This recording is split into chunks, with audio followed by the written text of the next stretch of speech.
Faction గొడవలు లేవు. భూమి మీద పుట్టిన ప్రతి మనిషికి ఓ హక్కు ఉంది, ఎదగడం, తెలిసిన పని చేసుకుంటూ కెపాసిటీకి తగ్గట్టు ఎదగడం.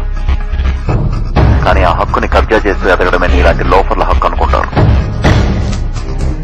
హిస్టరీలో జరిగిన ప్రతి పోరాటానికి, విప్లవానికి, యుద్ధానికి ఇదే కారణం.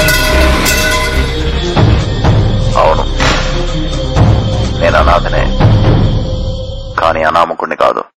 నా పేరు సూర్య, అట్టోనగర్ సూర్య. ఫ్రాంచైజ్ ని ముట్టుకుంటే రిపేర్ చేయలేని వస్తువు లేదు.